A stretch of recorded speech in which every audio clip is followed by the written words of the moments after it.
এই দৃশ্য ডিব্ৰুগড় পশ্চিম ৰাজচক্ৰৰ অন্তৰ্গত ১১৫ নং মৰাণ বিধানসভাৰ সমষ্টিৰ লৌৰা মৌজা লেজাই কলাখোৱা ৰিংবান্ধৰ দৃশ্য। ২২ কোটি টকাৰ ব্যয় সাপেক্ষে ১০ কিলোমিটাৰ পথৰ নিৰ্মিত এই ৰিংবান্ধটো নিৰ্মাণ কৰি থকা কিছুদিনৰ পাছতে এইদৰে এতিয়া বাৰিষা সময়ছোৱাত চেঁচা নৈয়ে সহায় পেলাইছে আৰু বিভিন্ন ঠিকাদাৰে আচলতে নিৰ্মাণৰ বাবে নিবিদা লাভ কৰিছিল। তেওঁলোকে নিজৰ কাম বহুজনে আগবঢ়াইছিল। বৰ্তমানো নিৰ্মাণ হৈ আছে ৰিংবান্ধটো, কিন্তু নিৰ্মাণ কৰা কিছুদিনৰ পিছতে এইদৰে এতিয়া বিপদীয় ফাট দেখিবলৈ পোৱা গৈছে আৰু বাঢ়নিৰ পানীয়ে চেঁচা নৈ ৰিংবান্ধটো এইদৰে আচলতে খহাই নিয়া দেখিবলৈ পোৱা গৈছে। আৰু যদি ৰিংবান্ধটো ভাগি যায় তেনেহ'লে বৃহত্তৰ অঞ্চলটো ৪০খনৰো অধিক গাঁৱৰ লোকচান হ'ব। আৰু এই সন্দৰ্ভত বিভাগীয় কৰ্তৃপক্ষৰ মন্তব্য কি আছিল আমি চাওঁ। হয়, দুই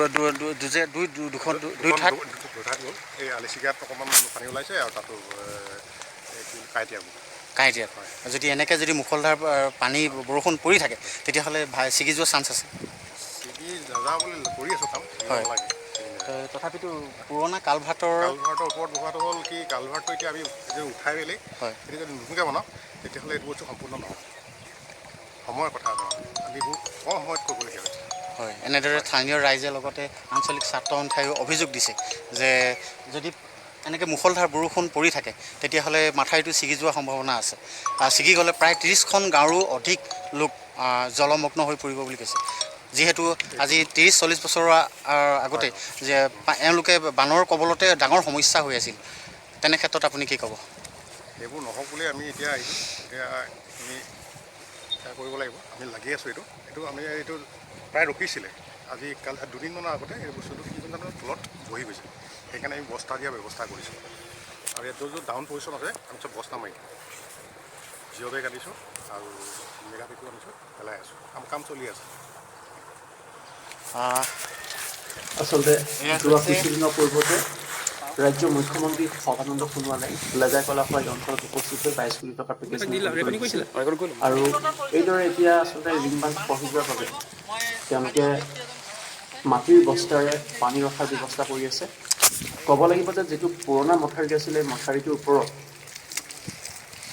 মাটি কাটি দিয়া হৈছিল আৰু পুৰণা মথাউৰিটো কালভাৰ আছিলে। দেখিছে নিশ্চয় ইয়াৰ তলত এটা কালভাৰ সোমাই আছে। এই কালভাৰটোৱে আচলতে পানী ওলাই আছে আৰু জেচিবিৰ জৰিয়তে তেওঁলোকে কালভাৰটো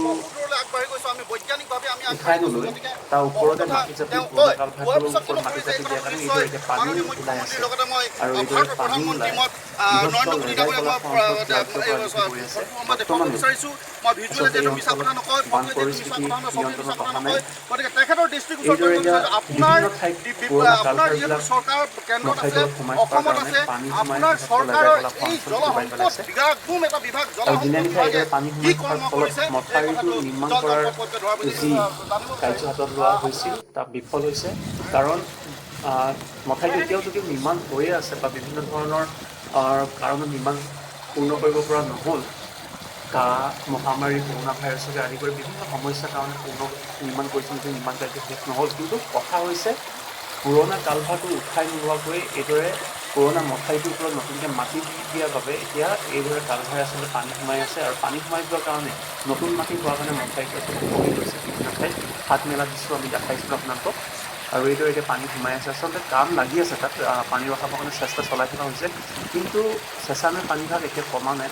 কাৰণ এইদৰে এতিয়া বৃহৎ লেজাই কলাখোৱা অঞ্চলত প্লাবিত হোৱা দেখিবলৈ পাইছে আপোনালোকে এই দৃশ্য। এইদৰে এতিয়া পানী পৰিপূৰ্ণ হৈ গৈছে লেজাই কলাখোৱা অঞ্চলটো।